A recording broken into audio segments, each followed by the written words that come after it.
Hello friends, my name is Dharmendra Panjwani और हम कर रहे थे with the chapter accounting ratios for class 12th। हमने अब तक किया था हमारी पार्ट 12 तक, जहाँ पे हमने लास्ट पार्ट में पढ़ा था net profit ratio. This is past part 13 and हम इसमें करेंगे रिटर्न ऑन कैपिटल इन्वेस्टमेंट और return on capital employed and और इन्वेस्टमेंट। ठीक है, आर ओ सी ई, इसको शॉर्ट में बोलते हैं आर ओ सी ई। ठीक है, पढ़ते हैं। It explains overall utilisation of funds by business enterprise, यानी कि बिजनेस एंटरप्राइज का ओवरऑल यूटिलाइजेशन, ओवरऑल कितना बिजनेस एंटरप्राइज यूटिलाइज कर रहा है। ठीक है, capital employed means long term funds employed in the business and include share holders fund. Capital employed हमने ऊपर पढ़ा था, कैपिटल एम्प्लॉयड को और क्या हम कहते हैं? Net assets. क्या कहते हैं हम उनको? Net assets. ठीक है, क्या मतलब होता है capital employed and net assets का? ऐसे फंड्स, ऐसे पैसे जिसमें क्या क्या होता है? शेयर होल्डर्स फंड होते हैं और क्या होता है? लॉन्ग टर्म फंड्स होते हैं। लॉन्ग टर्म फंड्स होते हैं, लॉन्ग टर्म लाइबिलिटीज होती है। ठीक है, जिसमें क्या आता है? डिबेंचर्स आता है, लॉन्ग टर्म लोन्स आता है। ठीक है, capital employed alternatively may be taken as total of non current assets and working capital. Working capital और total of non current assets का भी मैंने पिछले पार्ट में बताया था। ठीक है, thus it is computed as follows. Profit before interest in tax हम ले लेंगे पीबीआईटी और उसको डिवाइड कर देंगे कैपिटल एम्प्लॉय से। हम उसको डिवाइड कर देंगे कैपिटल एम्प्लॉयड से और इंटू कर देंगे 100 से। हम इंटू कर देंगे 100 से। ठीक है, नाउ यहाँ पे हमारा होता है रिटर्न ऑन कैपिटल एम्प्लॉयड और इन्वेस्टमेंट रेशो कंप्लीट। ठीक है, will start with the new ratio then. Return on share holders fund. Return on what? Share holders fund. ठीक है, अब देखो क्या कह रहा है क्वेश्चन में। रिटर्न कौन कौन क्या नाम है इसका? Return on share holders fund, यानी कि शेयर होल्डर्स के पैसे पे कितना शेयर होल्डर्स ने कमाया।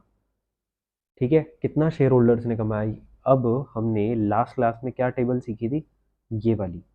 ठीक है, सेम सेम एग्जांपल जो हमने ईबीआईटी के लिए लिया था, जो हमने बाकी चीज़ों के लिए लिया था, सेम एग्जांपल को देखते हुए अगर हम सोचें कि शेयर होल्डर्स ने कौन से पैसे, कौन सा अमाउंट शेयर होल्डर्स ने स्पेसिफिकली खुद के लिए कमाया है, तो हमें पता चलेगा कि जो अमाउंट शेयर होल्डर्स ने खुद के लिए कमाया वो है ये available profits available for equity share holders. ये पूरा पैसा किसका है? शेयर होल्डर्स का है। ये प्रॉफिट, ये पैसा पूरा किसका है? शेयर होल्डर्स का है।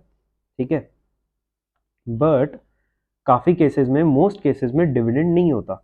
मोस्ट केसेस में डिविडेंड नहीं होता। अच्छा, शेयर होल्डर्स फंड में प्रेफरेंस शेयर होल्डर्स भी आते हैं। ठीक है, शेयर होल्डर्स फंड में प्रेफरेंस शेयर होल्डर्स भी आते हैं, तो प्रेफरेंस शेयर होल्डर्स ने भी तो डिविडेंड कमाया है ना। प्रेफरेंस शेयर होल्डर्स ने भी तो डिविडेंड कमाया है ना। तो टोटल प्रेफरेंस शेयर होल्डर्स और इक्विटी शेयर होल्डर्स ने क्या मिलके कमाया है सर? ये प्रॉफिट्स आफ्टर टैक्स। टोटल क्या कमाया है इन्होंने? Profits after tax. इसी प्रॉफिट आफ्टर टैक्स के दो हिस्से होंगे, जिसमें एक हिस्सा हम डिविडेंड दे देंगे हमारे प्रेफरेंस शेयर होल्डर्स को, और जो बाकी बचा हुआ हिस्सा है वो किसका होगा? इक्विटी शेयर होल्डर्स का होगा। ठीक है, तो दोनों ने मिलकर क्या कमाया? ये कमाया प्रॉफिट आफ्टर टैक्स। ठीक है, अब हम रेशो कौन सा पढ़ रहे हैं? Return on share holders fund. Share holders fund ने कितना पैसा कमाया? शेयर होल्डर्स फंड ने कितना पैसा कमाया? ठीक है, सो पैसा कौन सा कमाया? पैसा जो कमाया उसे हम कैसे देख सकते हैं सर? पैसा जो कमाया वो तो हमें पता है कि साल में जो भी प्रॉफिट आफ्टर टैक्स आएगा वही पैसा शेयर होल्डर्स को मिलेगा। ठीक है, वही पैसा शेयर होल्डर्स का है। ठीक है, सबसे पहले हम क्या लेंगे? प्रॉफिट आफ्टर टैक्स न्यूमरेटर में। ठीक है, और ये प्रॉफिट आफ्टर टैक्स कैसे कमाया? भाई मैंने आज 100 रुपए का इक्विटी शेयर खरीदा। मैंने आज 100 रुपए का इक्विटी शेयर खरीदा। ठीक है, मैंने 100 रुपए का इक्विटी शेयर खरीदा। ठीक है, अब मैं एग्जांपल यहाँ पे लेता हूँ। मान लो इसको 10 रुपए का मैंने इक्विटी शेयर खरीदा। ठीक है, 10 रुपए का इक्विटी शेयर खरीदा, और मेरी ही तरह 100 इक्विटी शेयर होल्डर्स हैं। 100 इक्विटी शेयर होल्डर्स हैं। ठीक है, मान लो प्रेफरेंस शेयर्स नहीं है। ठीक है, तो शेयर होल्डर्स फंड कितना हुआ? शेयर होल्डर्स फंड तो रुपीज में देखा जाता है, यानी 100 इक्विटी शेयर होल्डर्स है। ठीक है, सब ने 10-10 रुपए इन्वेस्ट किए हैं। ठीक है, तो टोटल कितना हुआ fund? Share holder fund 1000 rupees. और मैंने हमारी कंपनी का प्रॉफिट आफ्टर टैक्स कितना है, 500 है, ठीक है, मान लो प्रॉफिट आफ्टर टैक्स 500 है, ठीक है। शेयर होल्डर्स ने 1000 रुपए लगा के कितना पैसा कमाया खुद के लिए, 500 रुपीज कमाया, ठीक है। तो हम इसको सेम लॉजिक के साथ डिनोमिनेटर में शेयर होल्डर्स फंड रखेंगे। अगर ऐसा हम करेंगे तो हमारा क्या आ जाएगा, हमारा आ जाएगा return on share holders funds.